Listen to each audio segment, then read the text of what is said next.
Alright guys, today I want to talk about events in comics, and I've talked about it sometimes how they failed years ago, but there are events that I truly enjoyed. And today I plan on combining my favorite from DC and Marvel and doing a top 10 list that you should check out for events in comics. Now, events can be really big, major shifts in that universe, or events can be on a smaller scale, but nonetheless, these are labeled as events by Marvel and DC, and usually have some comic series fusing into the main event. So, let's jump right into it. Before I get to my main list, I do want to shout out just a couple of ones I really enjoyed. I really enjoyed the recent Empire. I also enjoyed Crisis on Infinite Earth. Batman Catalysm and No Man's Land, I'm just going to combine as one huge event for the Gotham City world. Blackest Night, Forever Evil, Infinity Gauntlet, and House of M are all ones that I enjoyed, but didn't quite make my top 10 event list. Saying that, let's get to number 10. Alright, and starting my list is Flashpoint, and I'm a sucker for alternate realities, but even better is when Barry is the cause of it.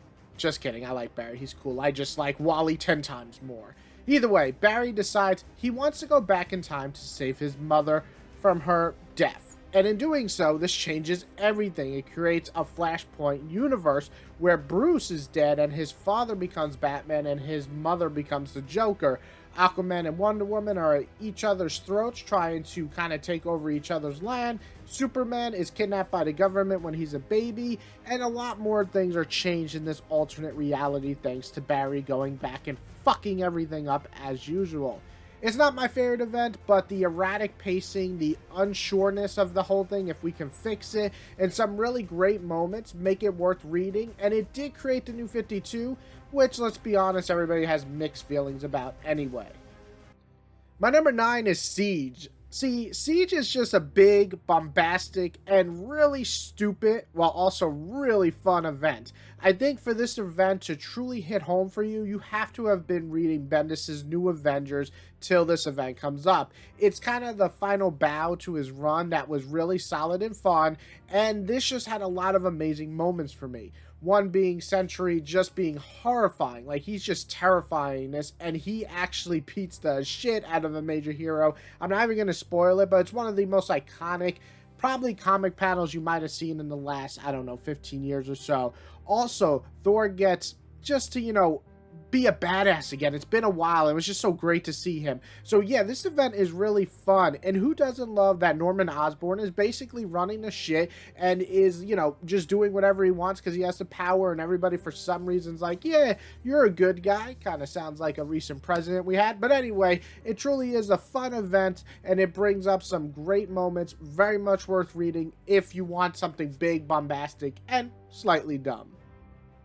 On the other spectrum, number 8 is War of Kings. Now, this is great for all the opposite reasons of Siege. I mean, there are some bombastic, badass battle scenes, but this is a lot more politically charged, and it is definitely needed in an event like this where we're talking about kings taking over space. So what this is having the Inhumans have enough of being like the punching bag in this universe and decide to stake a claim in the cosmic world, starting with the Skrulls and the Kree. So they kind of just say, hey, we're not bitches no more, we're taking over, we are the next in line to do so. This leads Havoc and Cyclops' crazy-ass brother Vulcan to strike at the Inhumans during a wedding, which begins the War of the Kings. This is exciting, it's fun, it's bloody, and it's just an excellent little event that you should really read, but I do recommend another event before that we'll get to, but this is a great event even if you read it by itself.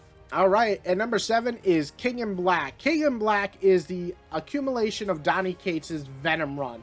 While I don't think it's his best event, and we'll get to that in a little while, this is really fun. The thing about this run is it feels big for Venom, Eddie Brock, but you still get this personal journey with him, which is kind of rare in events, which is just nice to have, even though this is a major event that tied in a lot of other comics into it. I also really just like the fights in this. They felt like the heroes actually kind of felt hopeless at times, and they had to push themselves to their very limit to fight back. And luckily we got to see Thor shine, and as I said, I'm not the biggest Thor fan, but when he gets a little bit of time to be a badass, that's always a good thing for me. All right, and coming at number 6 is Doomsday Clock. And I would say this is one of the more controversial picks I'm going to have on here. Some people absolutely hate this event. So why? I think a big reason is that was 12 issues, and instead of coming out once a month, some issues were delayed 4 or 5 months, just one issue in between. That is a lot. It was just a mess on the production side of things. It was scary because bringing in Watchmen characters into the DC universe, this was taboo for a lot of people. But actually, when I read it, I found it really enjoyable. It kept the essence of Watchmen, but it also gave us some great interactions with Superman and Dr. Manhattan, a new Rorschach, and a Batman, and a Joker just being crazy as hell, but having villains from the Watchmen universe way more crazier than the Joker could ever hope to be.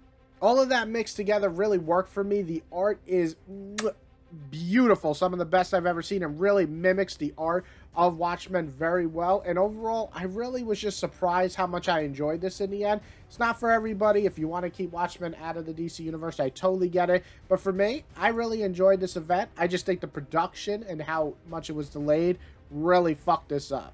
All right, we're at my halfway point, and coming in at number 5 is Annihilation, an event that actually sparked the cosmic universe for Marvel once more. With the Annihilation wave destroying the Nova Corp and trying to invade the rest of the universe, every cosmic entity must band together to stop them. So we're talking about the Kree, Nova Prime, aka my boy Richard Rider, Guardians, who are not quite the team that we come to expect, and much more must band together to fight back.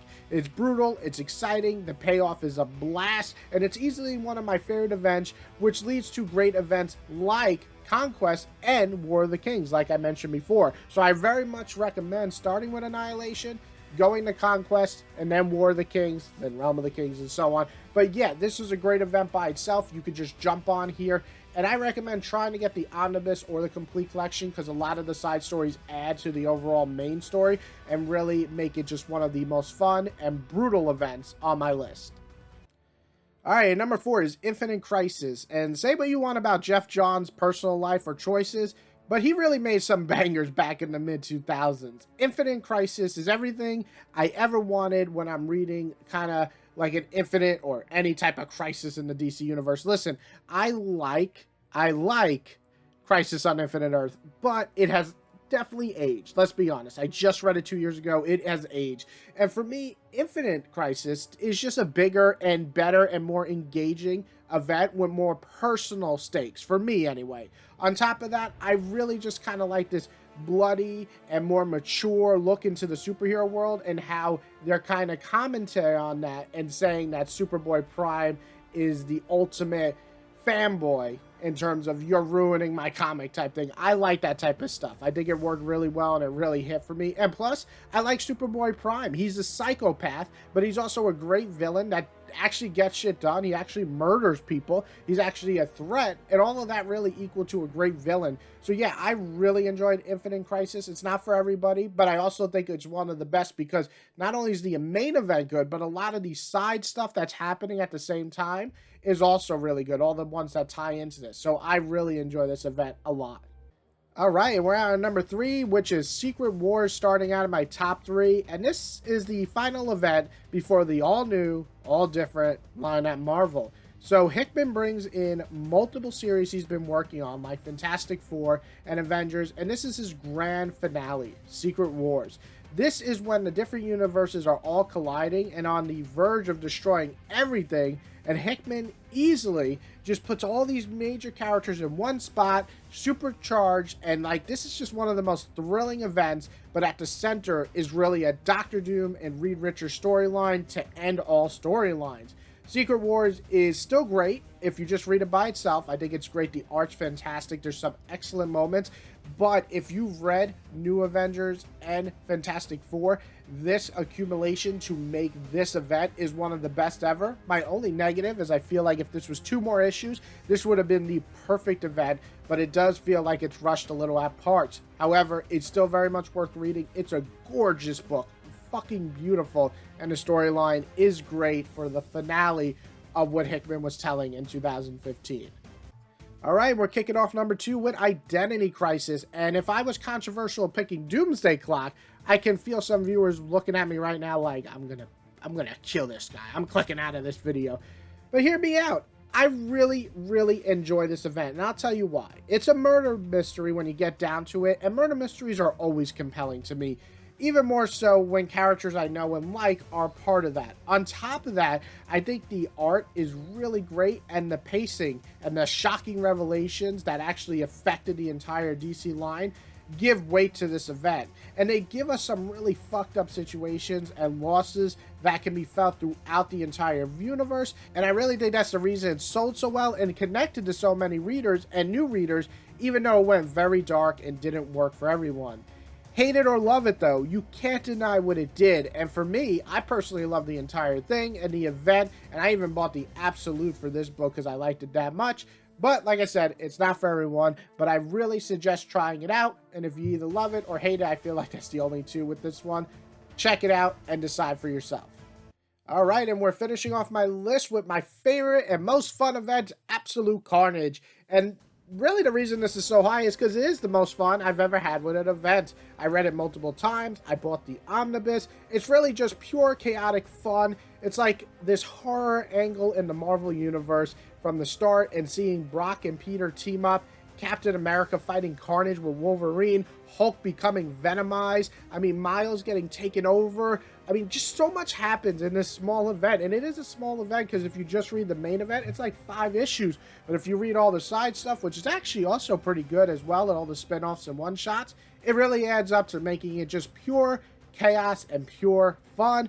I think the readability, like rereading this, is super high. It's probably one of my most high in the event category, if not my number one. I think the art is excellent, and I think Absolute Carnage just hits all my boxes in terms of being fun, has emotional payoff, it's not overly long, the spin-offs and one-shots that connect are great.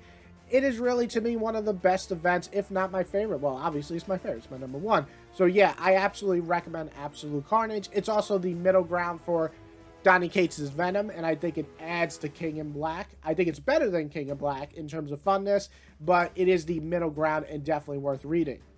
So, yeah, that sums up my top 10 events. See, I was going to start with just doing a top 5 event list, but I really came to think there are a ton of events, and some are really awful. I can even do probably a top 5 or top 10 bad event list if you guys want, but I really, really loved most of these events.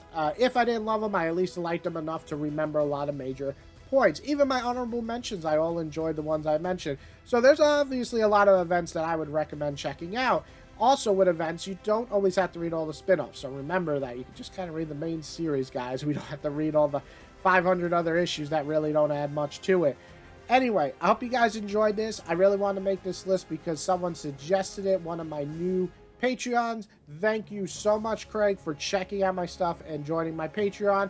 Guys, if you want me to ever do a video to your liking in terms of making something in your interest, I can do that if you join my Patreon, and I believe the second tier, you get to actually pick any type of video that you'd like me to make that I could make. Obviously, I don't read everything, but I try to read a lot, and I try to make a video towards that. So if you want that done, just join my Patreon. I make it pretty cheap, and then you guys can enjoy that. Everybody else who's watching, I hope you guys enjoyed this video. I hope you check out some of these events, and if you do, let me know. And if you have a list of your own events you love, please list them below. I'd love to hear them. Have a great day.